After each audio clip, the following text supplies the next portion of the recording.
हर महादेव, जय श्री काशी विश्वनाथ। हाँ, आज बात क्या कर रहे थे? अष्टम भाव का विचार कर रहे थे। तो अष्टम भाव को क्या क्या कहते हैं? अष्टम भाव किस किस नाम से जाना जाता है? तो अष्टम भाव किस किस नाम से जाने जाते हैं? अष्टम भाव ये रिसर्च का भाव है, ठीक है।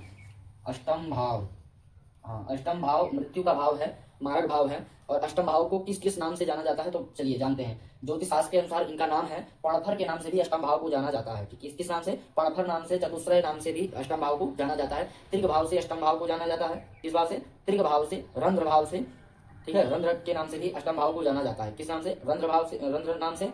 और जीवन आदि, मृत्यु आदि के नाम से भी अष्टम भाव को जाना जाता है। मारक नाम से भी, मारक भाव के नाम से भी अष्टम भाव को जाना जाता है, ठीक है। हाँ, तो अष्टम भाव से क्या क्या विचार करते हैं उसके पहले आपको बता देता हूँ किस किस नाम से जाना जाता है अष्टम भाव। हाँ, बता पहले चुके हैं, फिर से बता दे रहा हूँ।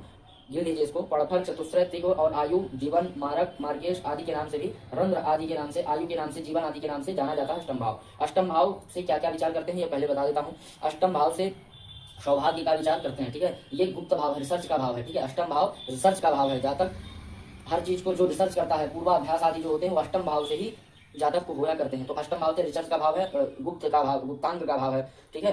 व्याधि का भाव है, जीवन का भाव है, ठीक है। मरण का है, मृत्यु का भाव है। ये मृत्यु आदि का भी विचार अष्टम भाव से करते हैं, ठीक है।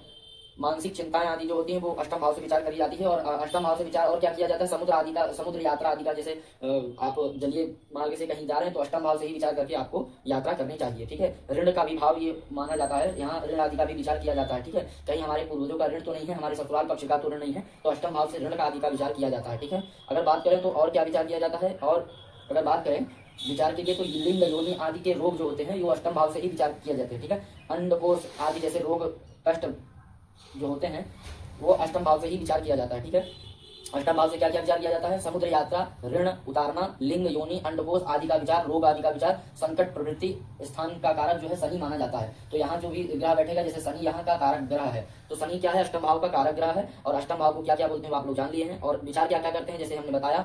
अष्टम भाव से सौभाग्य, सुहाग आदि जैसे दाम्पत्य सुख, रंध्र, धोखा आदि, मलिनता, मानसिक चिंता, परोभाव, आयु, ठीक है, क्लेश, बदनामी, मृत्यु, विघ्न, अपवित्र, ठीक है, स्टाप आदि का विचार किया जाता है। जैसे आपको बताया कि मृत्यु का भाव है, मारक भाव है, और रोग आदि का विचार अष्टम भाव से किया जाता है। तो आज के लिए प्रिय मित्रों, आज के लिए इतना ही। हर हर महादेव, जय श्री काशी विश्वनाथ।